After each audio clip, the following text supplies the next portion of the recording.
My father humiliated me at my own mother's birthday dinner, screaming that I would always be second best to my sister. He had no idea I was the one who had been secretly paying his mortgage for the last 5 years. So I smiled, cut him off completely, and set a trap that would expose my sister's web of lies and leave them both with nothing. This is where the story truly begins, and you won't want to miss what happens. Make sure you're subscribed to see it through to the end. We're always curious. Where in the world are you all watching from today? Let us know in the comments. The flu had settled deep in my bones, a heavy, aching misery that left me weak and shivering. I'd spent the last 3 days curled up on my sofa, cocooned in blankets, surviving on tea and broth while my husband, Nicholas, hovered with a worried frown. That evening, I was finally feeling marginally human. I'd managed to shower and was sitting at my desk, trying to reschedule the work meetings I'd missed when my phone buzzed. It was a text from my father, David. "Need you to call me, urgent, about the house." A familiar knot of dread tightened in my stomach. It was always urgent, and it was always about the house. For 5 years, ever since my father had been forced into early retirement from his factory job, a situation largely of his own making, I had been secretly paying his mortgage. It was an arrangement born of a moment of weakness on my part and a moment of desperation on his. He and my mother, Sophie, were on the brink of foreclosure. I had just received a major promotion, and I couldn't bear the thought of my mother, who had sacrificed everything for us, being homeless. So I'd set up an anonymous payment system through a trust managed by my lawyer and friend, Mia. My parents believed it was a grant from a housing assistance program for former factory workers. It was the only way I could ensure the money went to the mortgage and not into the black hole of my sister Chloe's latest business venture. I pressed the call button, the receiver cold against my ear. "Hi, Dad, I got your text. What's wrong?" I was still congested, and my voice sounded thin. "Jasmine, you sound terrible," he said, not with concern but with impatience. "I've had the flu, Dad. I'm just getting over it. What's going on with the house?" "It's not about the house, not really," he snapped. "It's about your mother's birthday. It's this Saturday, and Chloe is planning a beautiful dinner for her at the Saffron Grill. She's reserved the private room. She's handling everything." I blinked, confused. "That sounds lovely. What does that have to with me?" "Well, the deposit for the room is significant," he hedged. "And Chloe was wondering if you could, help her out. She's putting so much effort into this." The flu, the stress from work, and the sheer audacity of the request coalesced into a sharp spike of anger. Chloe, my 29-year-old sister, the aspiring lifestyle blogger, was handling everything by asking me to pay for it, as usual. "Dad, I just told you I'm sick, and I'm already doing so much," I said, my voice rising despite myself. "I pay for your and Mom's health insurance. I cover your car payments. You know I'm always happy to help, but Chloe needs to start taking some responsibility." A cold silence fell. Then my father's voice, which had been wheedling, turned to ice. "Responsibility? You're talking to me about responsibility? Your sister is trying to do something nice for her mother. Something special. You always have to make everything about money, don't you, Jasmine?" "I make it about money because I'm the only one who has any." I shot back, the words out before I could stop them. "Oh, here we go," he shouted, his voice booming so loudly I had to pull the phone away from my ear. "The high-end mighty project manager, looking down on all of us. You think you're so much better than your sister just because you have that fancy job. Well, let me tell you something, Jasmine. Chloe has a light in her. She has a spirit. She's trying to build something from nothing while you just sit in your office and count your money." "Dad, that is not fair," I cried, my head pounding. "I work hard for that money, the money that pays for your insurance." "Don't you dare throw that in my face," he roared. "We didn't ask you to do that. You offered. You just do it so you can hold it over our heads. You'll never get it, will you? You can have all the money in the world, but you'll always come second to your sister. You always have, and you always will." The words hit me like a physical blow, knocking the air from my lungs, all my life. Every recital, Chloe's mediocre performance was artistic, while my flawless one was robotic. Every report card, her C, S were a sign of a creative mind, while my straight A's were proof I didn't have a social life. It was the unspoken truth of our family, the heavy blanket I'd lived under for 4 years, now finally spoken aloud in a blast of pure, unadulterated spite. The house, the mortgage, the insurance, the cars, all of it was just a tax I paid for the privilege of being the lesser daughter. A strange, cold calm washed over me, extinguishing the feverish anger. I leaned back in my chair, my voice dropping to a quiet, even tone. "You're right, Dad, I finally get it." "Good," he said, breathing heavily, sensing victory. "So you'll call Chloe about the deposit." I almost laughed. "No, I won't be calling Chloe. And you're right, she's so full of light, I'm sure she'll have no problem covering the deposit." I paused, savoring the small, sharp click of the puzzle piece falling into place. "And from now on, you can let her pay your mortgage too, I'm done." I ended the call. My hand was perfectly steady. The flu, the ache, the fever, it all felt distant. I had just cut the cord. I should have been terrified. I should have been devastated. Instead, for the first time in my life, I felt a startling, profound sense of peace. The betrayal, I realized, wasn't just the phone call. The betrayal was my entire life. Nicholas found me a few minutes later, still sitting at my desk, staring at the black screen of my phone. He placed a mug of tea beside my hand. "You look like you've seen a ghost," he said softly, rubbing my shoulders. "Was that your father?" I nodded, leaning back into his touch. He finally said it. "Said what, honey?" "That I'll always come second to Chloe." Nicholas let out a long, slow breath. He'd been a witness to my family's toxic dynamic for the 10 years we'd been together. He despised it, but he respected my attempts to manage it. "Jasmine, I'm so sorry. What brought this on?" "Mom's birthday dinner. Chloe is planning it and wants me to pay the deposit for the private room. I said no, and he exploded." "Good for you," he said, his voice firm. "For saying no, I mean." "I said more than no, Nick," I admitted, my voice small. "I told him I was done. I told him to let Chloe pay the mortgage from now on." Nicholas froze, his hands stilled on my shoulders. "Jasmine, you mean, you told him about the mortgage?" "Not exactly, I just said let her pay it." I don't think he understood. Not really. He thinks the house is covered by that grant. I finally turned to look at him, meeting his steady, concerned gaze. "I'm cutting them off, Nick, for real this time. The insurance, the car payments, and the house, I'm calling Mia tomorrow." He studied my face for a long moment, then a slow smile spread across his. "Okay," he said. "It's time. It's long past time. What do you need from me?" "Just be here. This is going to get ugly." "I'm not going anywhere," he promised, kissing my forehead. "Now drink your tea, you still have a fever." The ugliness started less than an hour later. My phone, which had been silent, rang again. It was my father. I ignored it. It rang again immediately. I ignored it. Then a text. "Jasmine, call me now." "This isn't funny. What did you mean about the mortgage?" "Pick up the phone. Your mother is upset." I silenced my phone and showed the texts to Nicholas. "He's starting to figure it out," I murmured. "He'll be blaming you for upsetting Sophie, not himself for being a monster," Nicholas predicted darkly. "Let him stew. You need to rest." He was right. I was exhausted, but the cold adrenaline was still pumping. I turned my phone off completely, something I never did, and let Nicholas lead me back to the sofa. The next morning, I woke up feeling clearer, both in my head and in my sinuses. The fever had broken. I turned my phone on, and it immediately exploded with a cascade of notifications. 23 missed calls, 17 from my father, 6 from my mother. A dozen texts, each more frantic than the last. "Dad, Jasmine, I'm serious. I just got an email from the bank about the mortgage payment. It's late. The grant program always pays on the 1st.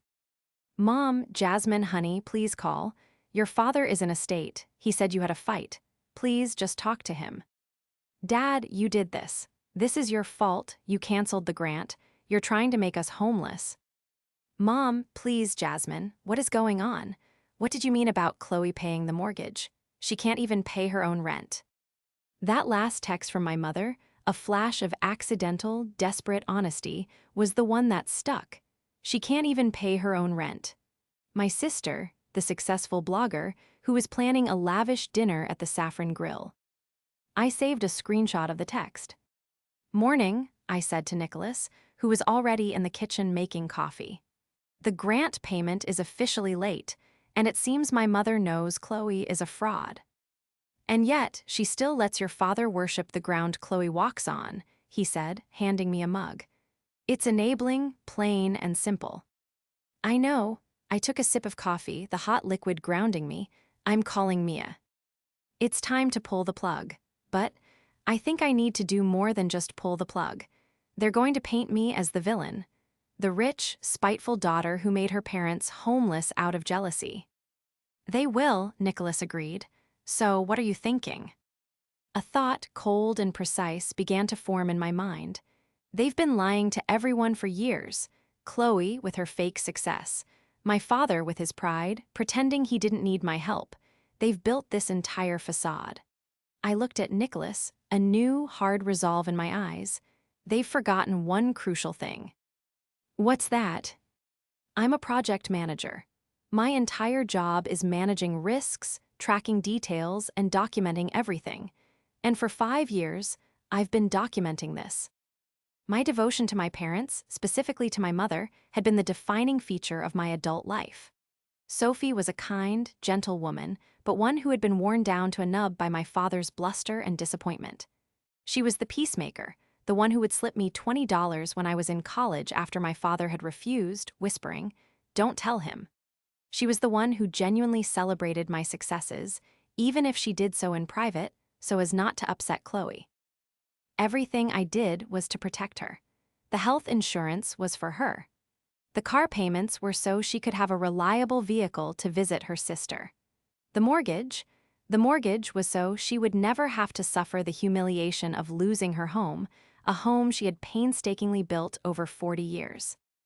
My father, David, saw these acts not as support, but as obligation. In his mind, I was the responsible one, which was his code for boring and dutiful. I was the pack mule, expected to carry the family's burdens without complaint, while my sister Chloe was the show pony, meant to be admired. Chloe, my sister, was a masterpiece of curated illusion. At 29, she had never held a real job for more than a few months. Her entire identity was wrapped up in her influencer brand, which seemed to consist of taking artfully staged photos of lattes, borrowed designer bags, and meals at restaurants she couldn't afford. Her social media was a pastel-hued fantasy of success, full of captions about living your truth and building an empire. In reality, she lived in a tiny, rented apartment, drowning in credit card debt. But to my father, she was a star. He bragged about her thousands of followers, most of whom were likely bought, and her brand partnerships, which were usually just free samples of face cream. Chloe, for her part, had mastered the art of weaponizing my father's favoritism. She was perpetually in crisis, perpetually the victim. She would call my father, weeping, about how hard it was to be a creative, how draining it was to be so empathetic to the world. My father would then call me, demanding I help my sister, which always meant giving her money. The last time I'd seen her in person was a month ago. She'd shown up at my house unannounced, dressed in a brand new designer coat, and immediately started complaining about her landlord. "He's just evil, Jasmine," she'd sighed, flopping onto my plush sofa. "He doesn't understand the pressure I'm under. He's threatening to evict me over one late payment." "Chloe, this is the 3rd time this year," I said, trying to keep my patience. "Exactly, he's harassing me," she'd countered, completely missing the point. "Anyway, I was thinking, since you and Nick are doing so well, maybe you could just, co-sign a new lease for me, just until my new sponsorship deal comes through." I had refused, politely but firmly. She'd stormed out, accusing me of being jealous of her freedom. Now, remembering that conversation, I realized the full extent of her manipulation. She wasn't just irresponsible. She was a predator, and my parents were her primary victims. And I, by providing the financial safety net, had been her chief enabler. My father's call had shattered the entire system. He had confirmed, in no uncertain terms, that my sacrifice meant nothing. I was just the bank, and the bank was now closed. I dialed Mia. "Jasmine," her cheerful voice came through the line. "Tell me you're calling to finally schedule that spa day." "Not exactly, Mia," I said, my voice grim. "I'm calling to pull the plug on Project Nightingale." Project Nightingale was the code name we'd given the trust that paid my parents' mortgage. Mia was silent for a beat. "Oh, wow, okay. It finally happened, didn't it?" "It happened. He chose Chloe, and he made sure I knew it." "Jasmine, I'm so sorry, but also, I'm proud of you. So, what's the plan? Just stop the payments? Because the next one is overdue. The bank has already sent the first notice to the trust, which, per your instructions, we haven't forwarded." "That's the first step," I said. "I want the foreclosure process to begin. Officially, I want them to get the scary letters, the ones with red ink." "That's easy," Mia said, her tone shifting from friend to lawyer. "They'll get a notice of intent to foreclose in about 2 weeks. But Jasmine, are you sure you want to let it go that far? What about Sophie?" This was the hard part. That's where the second part of the plan comes in. I'm not going to let them lose the house. I'm going to buy it. Mia let out a low whistle. "How, at the auction?" "No, I'm going to make them an offer. I'm going to set up a new LLC, and that LLC is going to offer to buy the house from them in a short sale for the exact amount owed on the mortgage. It will save their credit from a foreclosure, and they'll be so desperate, they'll have to take it." "And then what?" Mia asked, clearly catching on. "You'll be their landlord." "I'll be their landlord," I confirmed. "And I'm going to need you to draw up the tightest, most ironclad lease agreement in human history. No lifestyle bloggers living rent-free. No unapproved guests staying for more than 48 hours. And the rent will be the exact amount of the mortgage I was paying all along." "Jasmine," Mia said, a slow smile in her voice, "this is diabolical, I love it. But what about Chloe? You know she's the root of this." "Oh, I'm not done," I said, pulling up the screenshot of my mother's text. "They've forgotten who I am. They think I'm just a walking ATM. They forgot that I manage multi-million-dollar construction projects. I know how to do an audit." "What are you auditing?" "My sister. I'm going to find out exactly where all her money is coming from, because it's not from me anymore. And if my mom is right that she can't pay her own rent, how is she planning a party at the Saffron Grill?" I looked at my wall, at the framed photo of my mother, Sophie, smiling on a beach vacation I had paid for. They've been living in a fantasy. It's time for a reality check. The shift from passive victim to active strategist was immediate. The moment I hung up with Mia, the fog of my flu-addled grief evaporated, replaced by the familiar, cold clarity of a complex project taking shape. I opened my laptop and created a new file, codenamed Operation Second Place. My first task was to build a complete financial picture of my family. I wasn't just a benefactor, I was a creditor. And I was about to do what I should have done 5 years ago, a full-scale risk assessment. I started with the house. Mia got to work immediately, stopping the payments and preparing the legal framework for my LLC, Northwood Holdings, to make its move. Within days, the predictable panic began. My phone was a constant barrage of hysterical, accusing, and then pathetically pleading messages from my father. "Dad, they're going to take the house, Jasmine, all because you had a tantrum. This is your mother's home." "Dad, fine, I'm sorry. I was angry, I didn't mean it. Just fix this. Call the grant people and fix it." I didn't respond to a single one. Instead, I focused on Chloe. My sister's life was an open book, or so she thought. Her Instagram was a daily feed of her supposed success. I scrolled back for years. Every brunch meeting, every new collab, every shopping spree. I cross-referenced the dates with my own bank statements. The pattern was sickeningly clear. Chloe posts a photo at a high-end restaurant captioned, "Celebrating a new deal?" 3 days earlier, a $500 transfer from me to my father after he'd called about a plumbing emergency. Chloe posts a selfie in a new designer coat captioned, "Hard work pays off." 1 day earlier, a $1,000 transfer from me to my mother for property taxes. I wasn't just paying their mortgage, I was funding Chloe's entire fake life. My help was being laundered through my parents and handed directly to her. My father's rage, his defense of her spirit. It was all a performance to protect his golden child, the one who made him feel exciting and relevant, while I, the boring, responsible one, paid the bills. This was my leverage. This was the clever trap. The grant I had created was, through Mia, legally structured as a zero-interest loan with the house as collateral. The loan was registered to the trust, Project Nightingale. I hadn't just been paying the mortgage, I had been holding the mortgage. The bank wasn't the primary lien holder. I was. My parents thought they were about to be foreclosed on by the bank. They had no idea the bank was only the secondary lender. The real power, the person who could call the entire debt due at any time, was me. And I had 5 years of bank statements showing exactly where my loans had really gone. The next step was to find out how Chloe was planning to pay for this beautiful dinner at the Saffron Grill. I called the restaurant. "Hi," I said, putting on my most professional project manager voice. "I'm calling on behalf of Chloe last name. I'm her event coordinator, and I just need to confirm the details for the deposit on the private room for Sophie's birthday." The hostess was polite. "Ah, yes, the booking for this Saturday. Let me see." "Oh, I'm afraid that reservation was never confirmed, ma'am. We were holding it, but the deposit was never paid. The room has been booked by another party." My blood ran cold. She hadn't even paid the deposit.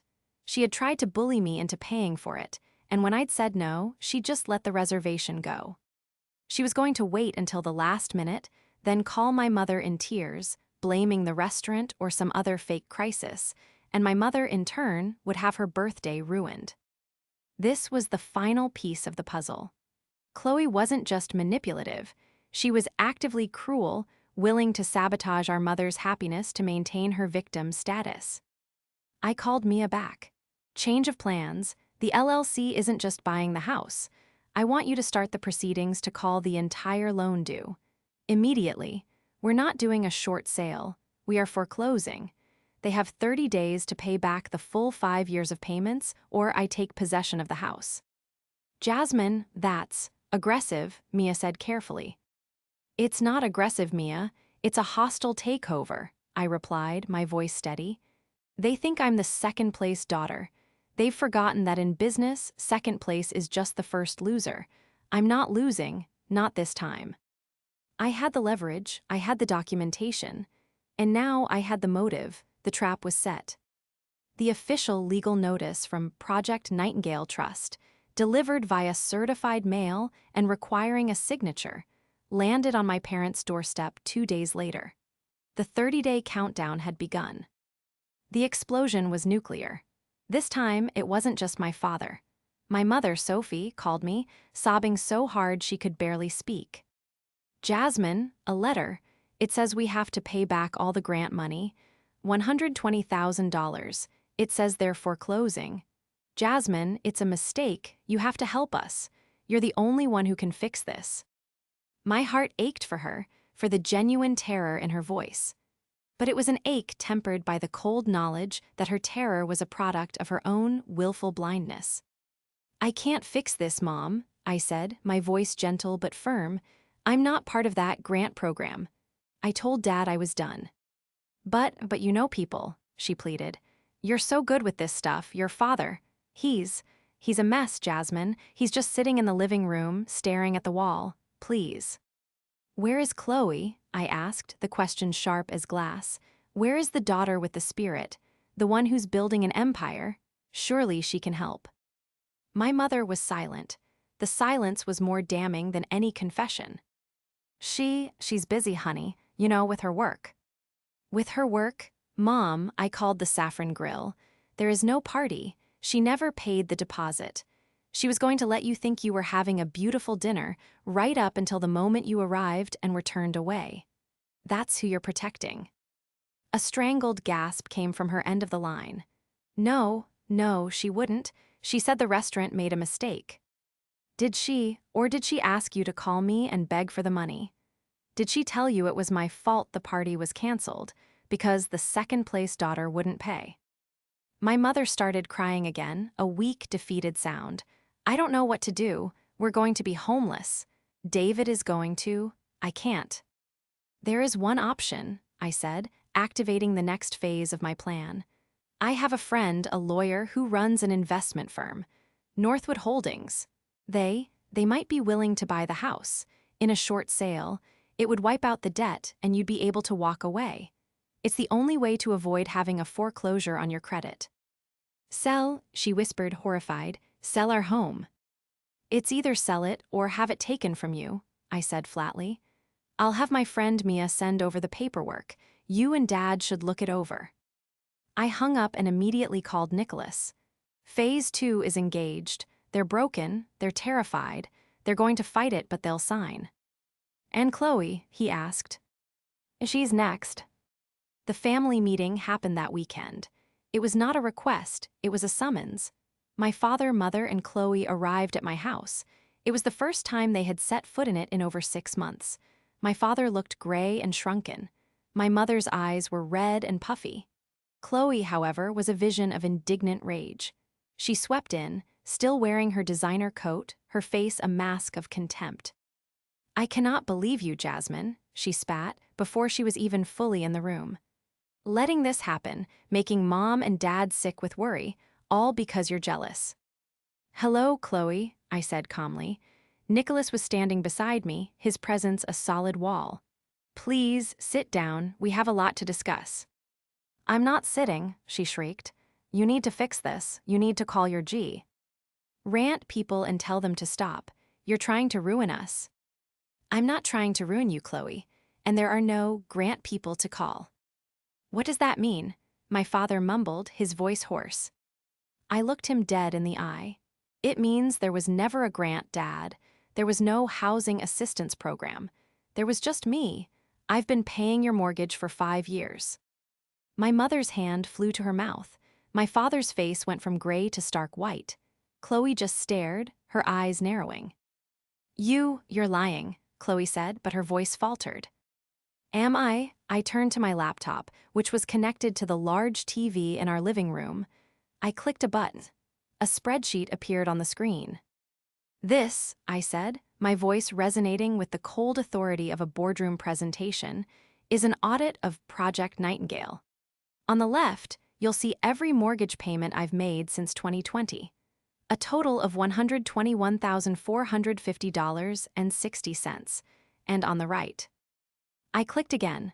A second set of columns appeared, filled with bank transfers, restaurant charges, and boutique names.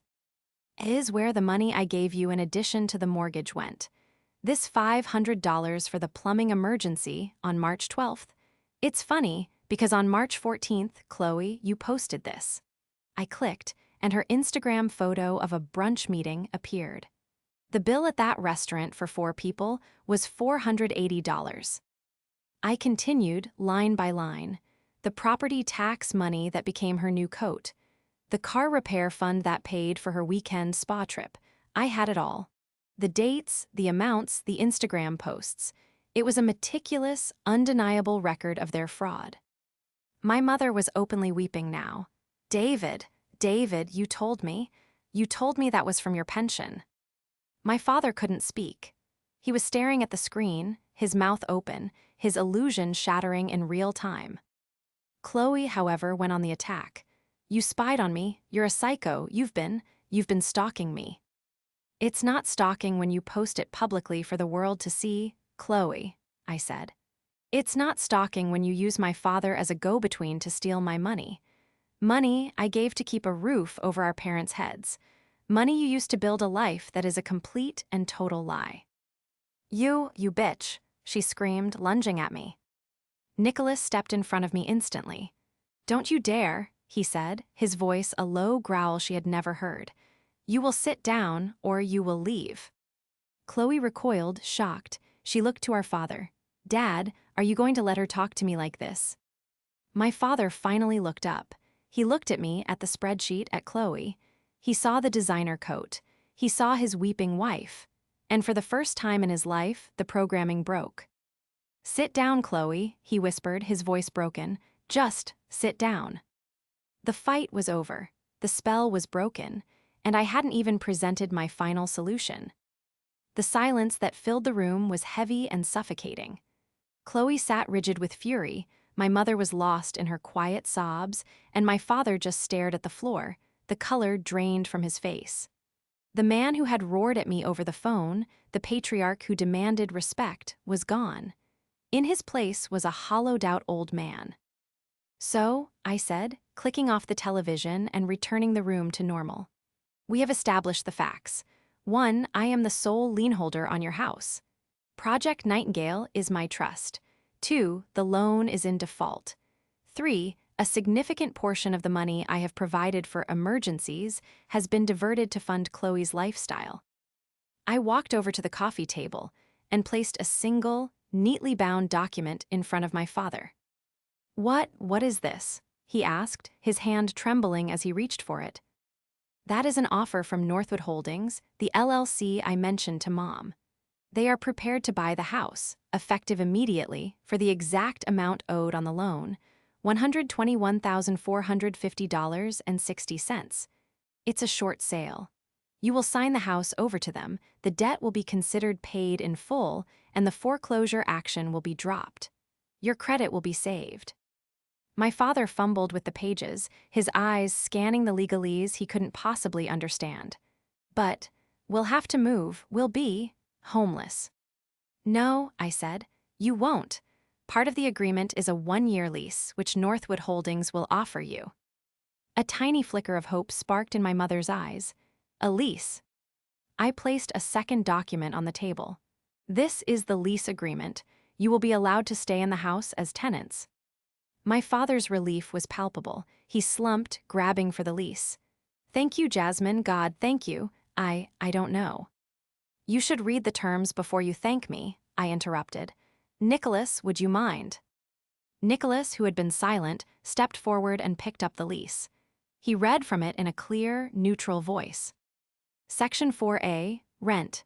Rent shall be set at $2,000 per month due on the 1st. This amount covers the principal, interest, taxes, and insurance on the property." He paused. "It is, you'll note, the exact amount of the mortgage I was paying." My father flinched. "Section 5C, Occupancy," Nicholas continued. "The premises are to be occupied only by the tenants listed on this agreement, David last name and Sophie last name. No other individual may reside on the property for a period exceeding 48 consecutive hours without express written consent from the landlord." Chloe's head snapped up. "What? You can't do that. What if I need to stay with them?" "Then you have 48 hours, Chloe," I said. "Just like any other guest. You will not be moving in. You will not be storing your boxes in the garage. You will not be crashing there for weeks on end when you get evicted from your own apartment. Speaking of..." I turned my gaze to her. "You haven't been paying your rent, have you, Chloe? I know you're at least 2 months behind. Your landlord has already filed the initial eviction paperwork. You were planning to get the money from me, and when that failed, you were going to move back home. That's why you were so desperate." Chloe's face went white. She had thought her deceptions were brilliant, but she was sloppy, leaving a trail of public records a mile wide. You have no proof," she stammered. "I don't need proof. I just need to enforce my lease. If you are there on the 3rd day, Mom and Dad will be in violation, and the eviction process will begin for all of them. Are you willing to risk that, Chloe? Are you willing to make Mom and Dad homeless for real, just so you have a free place to stay?" Chloe looked at me with pure, unadulterated hatred. This was the real confrontation. The house was just a building. The true battle was for control, for the resources she had leached for a decade. "And finally," I said, looking back at my father, "there's the matter of the $60,000. The money that I can prove was diverted from its intended purpose. The emergency funds that became Chloe's shopping sprees. Jasmine, please, my mother whispered. We will pay it back, somehow. You don't have to, I said. I'm willing to forgive that debt, on one condition. All three of them looked at me, trapped. Chloe, I said, my voice dangerously soft. You are going to get a job, a real W-2 job with a paycheck, and you are going to pay for your own apartment. You will provide me with a copy of your signed lease and your first 2 pay stubs. You will be financially independent of my parents. You will not ask them for $1 more. That's insane, she shrieked. You can't make me get a job. No, I can't, I agreed. But I can choose not to forgive the $60,000 debt. If I don't get that proof of employment and that lease from you within 30 days, I will not forgive the debt. Instead, I will file a civil suit against all 3 of you for fraud and them for conspiracy for the full amount. And I will win. I have the bank statements, I have the texts, I have the Instagram posts. It's a slam dunk case, and my lawyer is already drawing up the complaint. I let the threat hang in the air. Ruin, public, legal, financial ruin. Or, I continued, you can get a job. The debt vanishes. Mom and Dad get to stay in their home, and this all goes away. The choice is yours. You have 30 days to sign the sale agreement and the lease. And Chloe, your 30-day countdown starts now. The weeks that followed were a tense, cold war. My parents signed the sale agreement and the new lease within 48 hours. They were terrified, broken, and had no other choice. The house was officially sold to Northwood Holdings. I was, for all intents and purposes, their landlord. Chloe, however, was silent. She had stormed out of my house and refused to answer any calls from my parents. She had, in effect, vanished, leaving them to face the fallout alone. My father, to my surprise, seemed to change. He called me once not to rage, but to ask, in a small voice, Jasmine, the first month's rent. It's due on the 1st. I get my pension check on the 3rd. Is it okay if it's 2 days late? Just this first time. That's fine, Dad, I said, feeling a strange, hollow pity. I can set up the automatic payment for the 3rd of the month. That's not a problem. Thank you, he whispered, and hung up. The lion had finally become a mouse. The real showdown, however, was yet to come. The event my sister had failed to plan, my mother's 60th birthday, was still happening. Nicholas and I had taken it over. We booked a beautiful, modest private room at a lovely Italian restaurant that my mother actually liked, not the flashy influencer trap Chloe had chosen. We invited a small group of her closest family and friends, about 15 people in all. My parents, shell-shocked, had agreed to come. We had not heard from, nor invited Chloe. The night of the dinner, my mother looked relieved. She was dressed nicely. He was smiling, and for the first time, she wasn't anxiously scanning the room for Chloe, waiting for the next drama.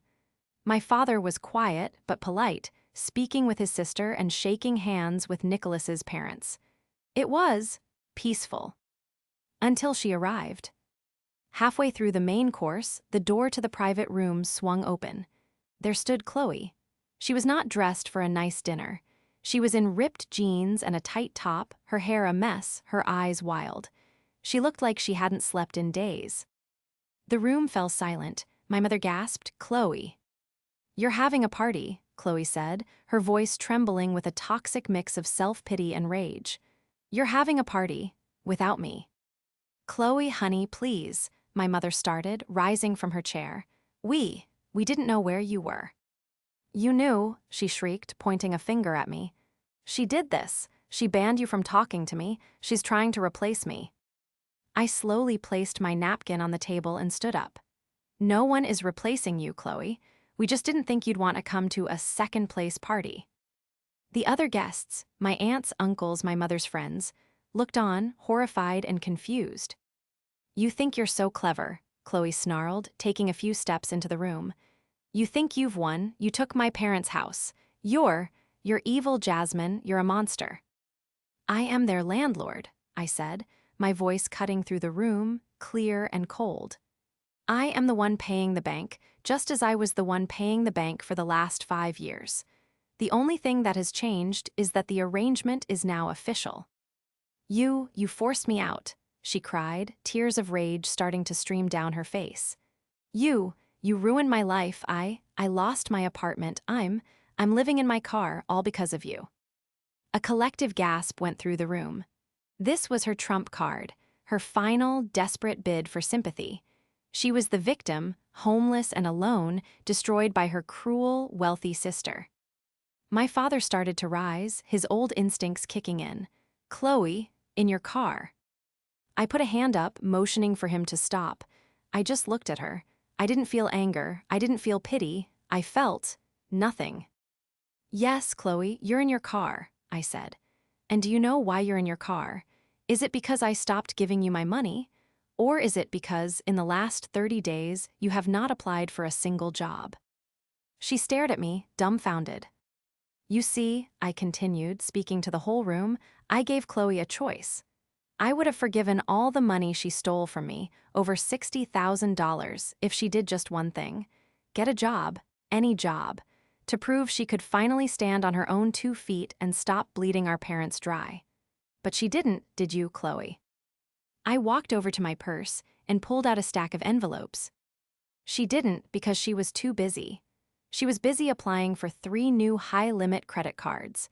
She was busy trying to get a personal loan, using our parents' old home as collateral, which she was denied for because I own the house. She was busy messaging my husband, Nicholas, asking him for money behind my back. I threw the envelopes on the table. They were the credit card rejection letters. They had been mailed to my parents' house, her last known address, and my father, bless his new, terrified honesty, had given them to me. Chloe's face crumpled. It wasn't sadness. It was the blank, total humiliation of a con artist whose every last mark had been revealed. My mother, who had been watching this with a hand over her heart, finally made her move. She walked past Chloe, past the envelopes, and stood next to me. She looked at her youngest daughter. You asked Nicholas for money?" she whispered, her voice shaking with a new, cold anger I had never heard. Chloe had no answer. "Get out," Sophie said. "Mom," Chloe choked out.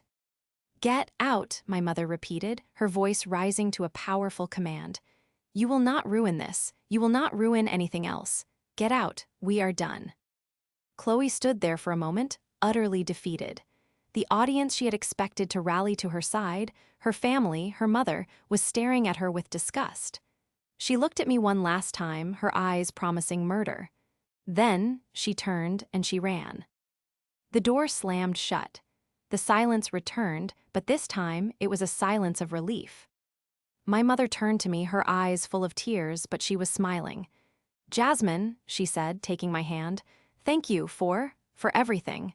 She then turned to the room. "I'm so sorry, everyone, please, let's eat. It's my birthday." The downfall of Chloe was as swift as it was complete. After being publicly exiled from my mother's birthday, she disappeared. We found out a week later from my aunt that she had finally, truly hit rock bottom and had called her, weeping, from a gas station 3 states away. Her car had been repossessed. She had nothing. My aunt, a no-nonsense woman, bought her a bus ticket, not home, but to a cousin in Texas who had a job waiting at a diner. Chloe, for the first time in her life, had no other option. She took it. We haven't heard from her since, though my aunt occasionally reports that she is, in fact, still employed as a waitress. My father's transformation was the most profound. Being a tenant in the house he used to own, paying rent to the daughter he had dismissed, broke his pride in a way that was absolute. But from that brokenness, something new emerged. He and my mother started talking. He took on more hours at the hardware store. He started fixing things around the house himself, not out of obligation, but, it seemed, out of a newfound respect for the property. Our relationship is not fixed. It will never be the warm, loving bond I see in movies. But it is functional. I am their landlord. They are good tenants. They pay their rent on the 3rd of every month. When I come over, my father makes me a cup of tea and asks about my work, and he actually listens to the answer. The roaring lion is gone, replaced by a quiet man who seems, in his old age, to finally understand the value of the daughter he'd ignored. The greatest healing, however, was with my mother. In the weeks after the dinner, she and I began to talk, really talk. She admitted her guilt, her weakness, her fear of my father's temper, and her own blindness to Chloe's manipulations. I wanted her to be happy, she told me, crying. And I let her convince me that you were the strong one, that you didn't need me. It was the biggest mistake of my life, Jasmine. We started having lunch, just the two of us. We went to the spa Damia had always wanted me to schedule. I was no longer her savior or her bank. I was just her daughter. As for me and Nicholas, our life is quiet. We're planning a trip to Italy, something I'd always put off because of family obligations. My phone doesn't ring with emergencies anymore. My bank account is my own. The Operation Second Place file on my computer is closed. Last week, I received a package in the mail. It was a small, hand-carved wooden bird. It was from my father. He'd made it in his workshop. The note attached was only 3 words, "For your garden." It wasn't an apology, not really. But as I placed it on my windowsill, watching the morning light catch the wood, I realized it was something better. It was a start. I wasn't second place anymore. I was just Jasmine. And for the first time, that was more than enough.